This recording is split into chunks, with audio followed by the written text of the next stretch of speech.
Hi guys, I'm Irene, this is Perpetually Paperback, and welcome to the Bookish Academy Awards.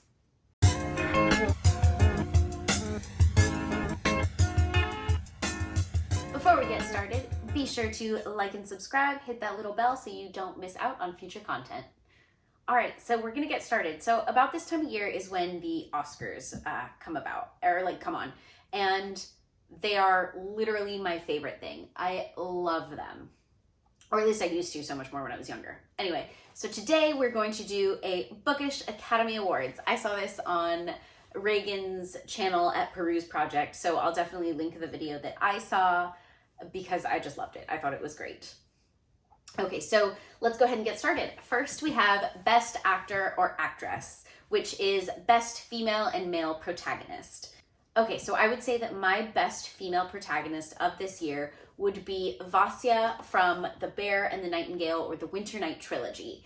It is based on Russian folklore, and basically she is a badass. She falls in love with the ice god. I literally can't even tell you. She is just an amazing character. She has stuck with me so much. I wanted to read these books so badly this winter. I should have reread them realistically, but she's just amazing. I loved her as a character. She was just so strong. She fought so much. And I read some amazing female characters this year, but she stuck with me more than absolutely anything else. I think I just also really love fairy tales a lot, but she was great.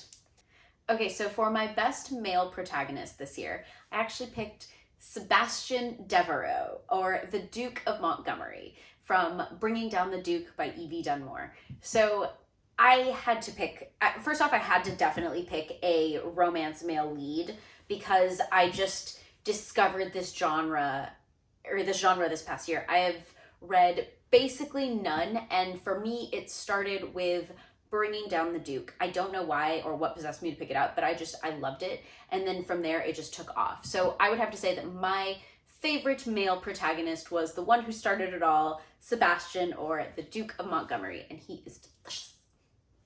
After that, Best Cinematography, or Best Plot Twist in a Novel. And I'm gonna actually go ahead and say spoiler alert for this one because my best one was Mexican Gothic by Silvia Moreno Garcia.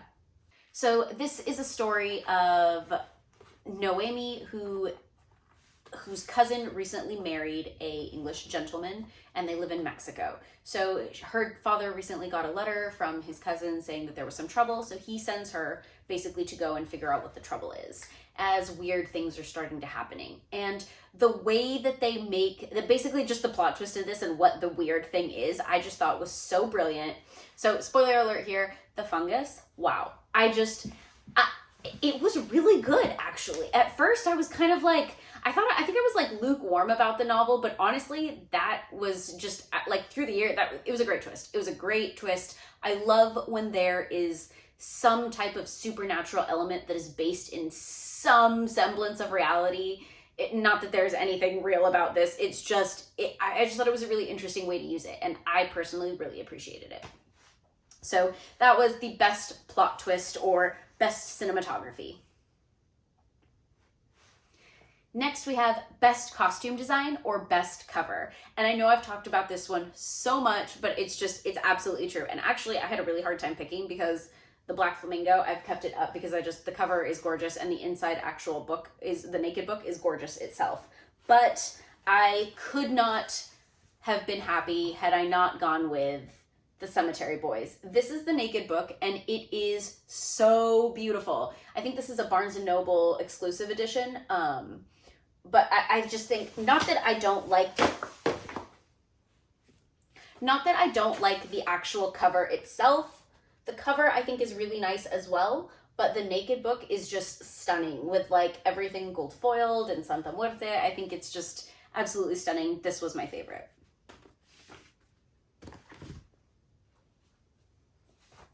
The next category is Best Supporting Actor. So this one is either the best side character or best sidekick. So for me, I went with Julie Garwood, The Secret.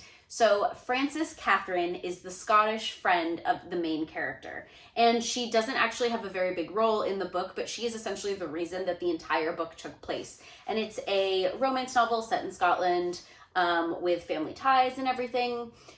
First off, I thought the novel was actually really great on its own, but the way that they're such wonderful friends, and she's the reason why she meets her love, and I just think that's beautiful, and I just don't know how I couldn't have given it to her. The next category is Best Screenplay or Most Original Work. And for this one, I'm going with My Dark Vanessa by Kate Elizabeth Russell. This is a very heavy book about a girl who had a relationship with her teacher when she was in boarding school. I believe she was like 16. She was young. And it's essentially kind of about the grooming process, and it's her realizing that what she believed was this great love story is actually something else. The book is traumatic, it is devastating, it is hard to read, but it's also beautiful. The way that the author addressed the subject matter was done very well.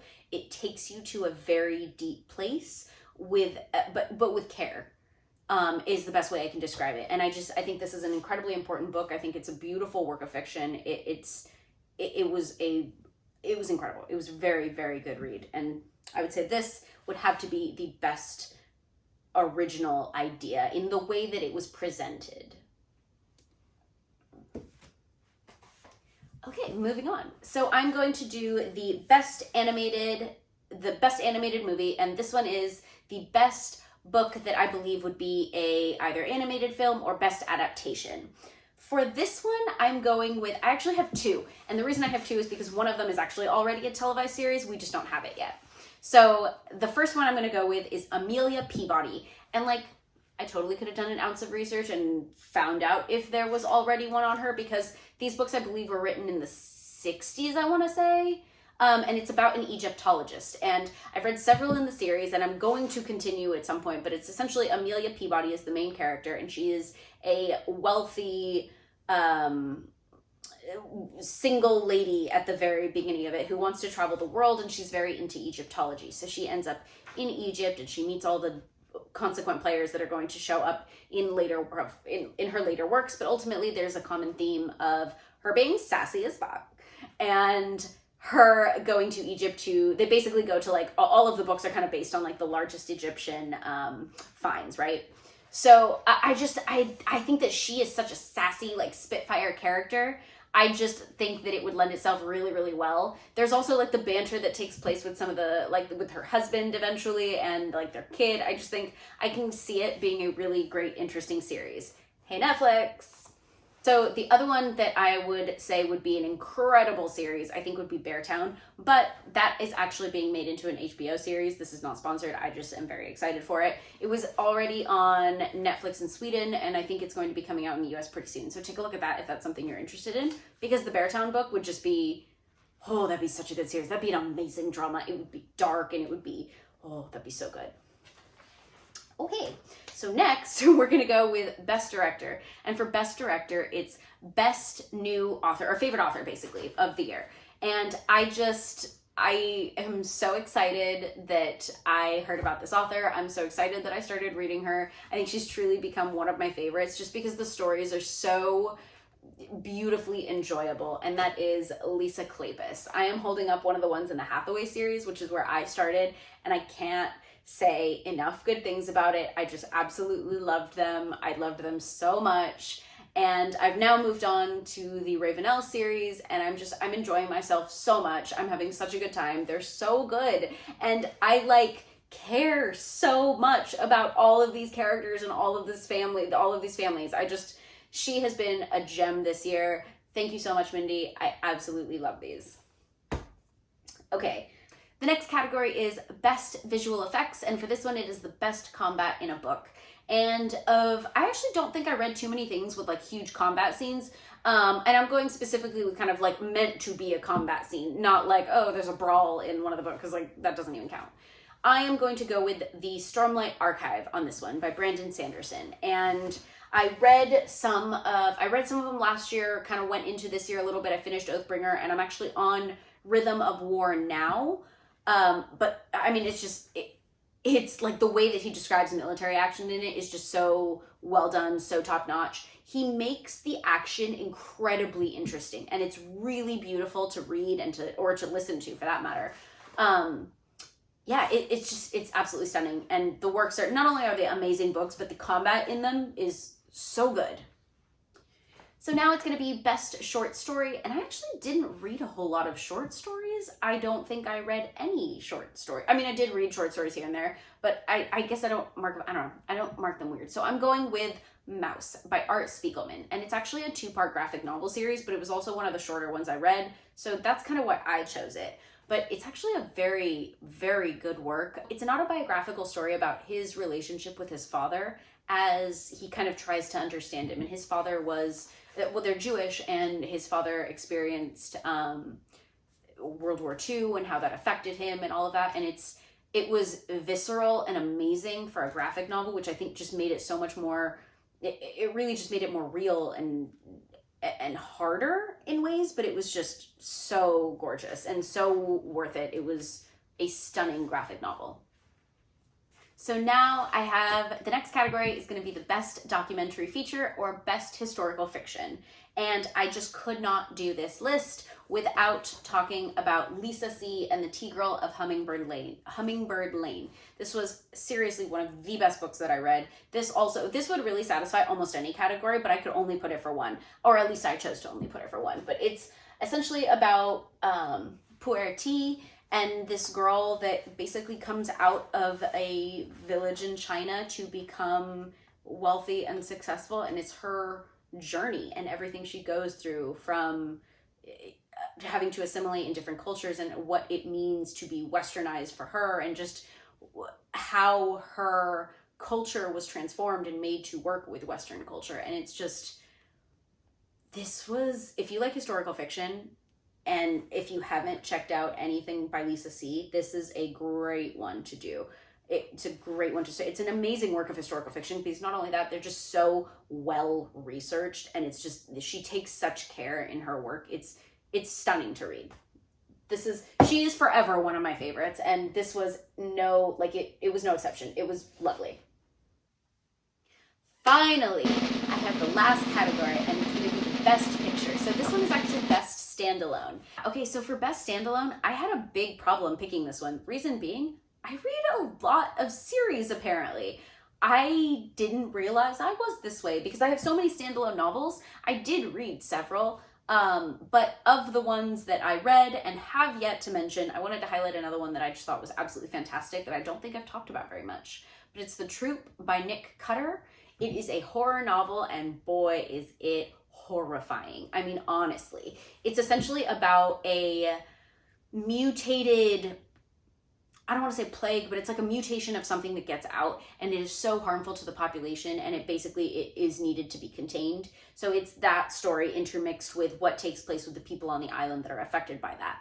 And it is disgusting. It is gruesome. It is horrifying. It also just shapes the characters really well and paints an interesting picture of like bad, gruesome figures. But obviously it's a horror novel, so I thought all those were truly top notch. It was really horrifying, and it was difficult to read in some parts, but it was incredibly rewarding at the end. It was fantastic. And I'm not normally I don't read a lot of horror, and I feel like I'm usually disappointed by it. It was truly horrible, and just an amazing standalone. So if you're looking for a wild ride and are okay reading some things that are truly gruesome, there's a lot of body horror, and just be aware that there could be there's like harmful things towards, people and animals and mutilation in certain ways. Obviously it's a horror novel, be careful, research it if that's something you want to go for. But if you're okay with all of that and can get through it, wow, do it. It's outstanding. All right. So that's actually the whole list. The Academy Awards are done.